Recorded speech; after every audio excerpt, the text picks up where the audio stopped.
demander à M. Baldé, le secrétaire exécutif de la NOCI, de vous expliquer ces chiffres. Alors lisez-le, vous allez être effarés. J'ai ici une interview de M. Baldé. Donc tout ce que je dis, je le tiens là, c'est-à-dire de sa propre bouche. M. Baldé vous dira, nous avons reçu parmi ces chiffres-là 27 milliards de subventions de l'Arabie Saoudite pour réfectionner le méridien président. Allez au méridien président, vous n'avez pas besoin d'être expert en la matière, un simple profane, vous verrez si vraiment il y a 27 milliards investis au méridien président.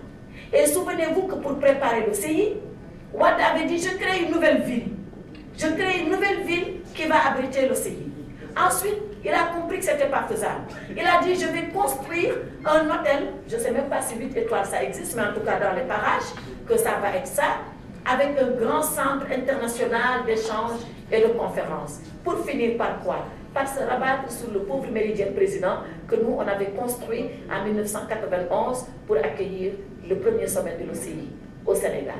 Et on dira qu'avec 27 milliards, on a rehaussé les fauteuils, on a refait le centre de conférence, on a rajouté quelques suites présidentielles à celles qui existaient. Je crois qu'il ne faut pas prendre les Sénégalais pour des enfants. Mais M. Baldé continue, il n'a pas fini. Il dit que sur ces 376 milliards, il y aurait 143 milliards pour les infrastructures. Parce que là-bas, les milliards, ça vous donne le tournis. Hein. Ça va, ça vient comme nous, on compte quelques milliers de francs CFA. Exactement, l'unité de compte.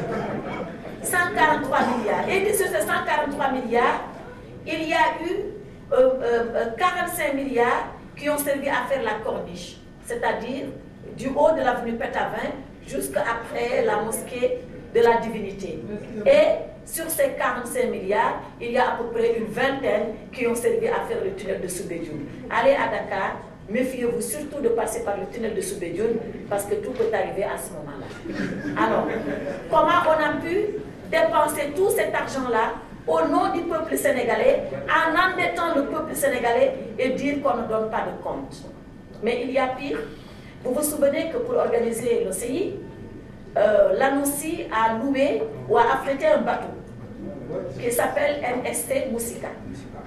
Pour ce bateau-là, quand on a demandé à M. Baldé, il a dit oui, ça a été loué à la télévision nationale, s'il vous plaît, à 8 milliards. Tout le monde a sauté, il dit bon, finalement, c'est pas 8 milliards, c'est entre 4 et 5 milliards. Bon, lui peut se tromper de 1 milliard, c'est pas grave, on va accepter. C'est entre 4 et 5 milliards.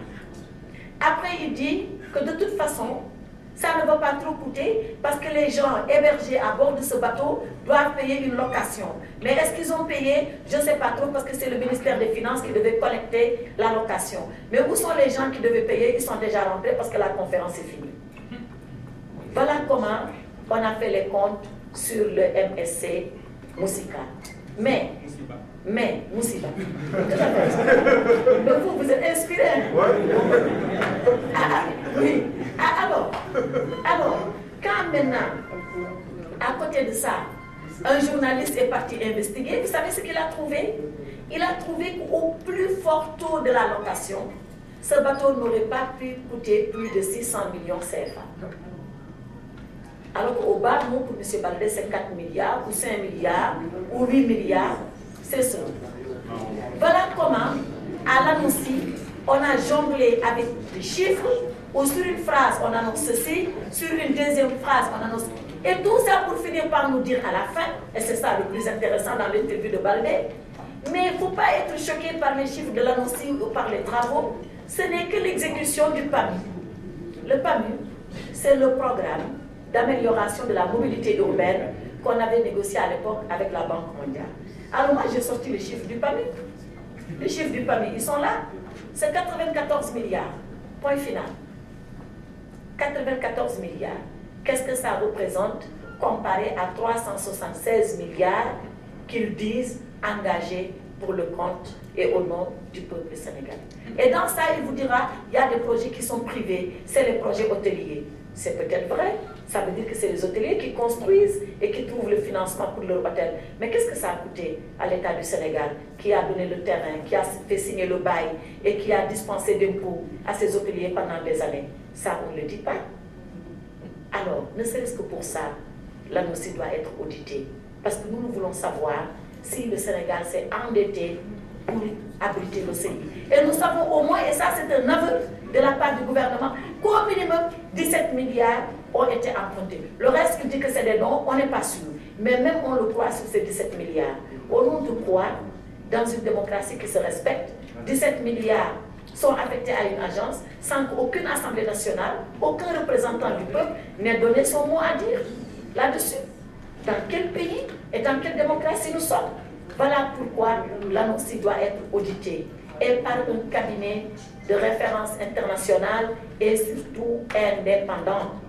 Et ça, je félicite ceux qui ont pris l'initiative de faire circuler cette pétition pour exiger l'audit de l'ANOCI. Et je crois que nous tous, nous devons soutenir cette pétition pour que cet audit voie le jour. Et en plus de ça, je pense qu'ici, nous devons pouvoir lancer un appel aux membres du conseil de surveillance de l'ANOCI. C'est des membres indépendants comme la RADDHO, comme le Forum civil, comme le SYNPICS, pour qu'eux-mêmes, parce que leur responsabilité est engagée, pour qu'eux-mêmes exigent que cet audit-là ait lieu.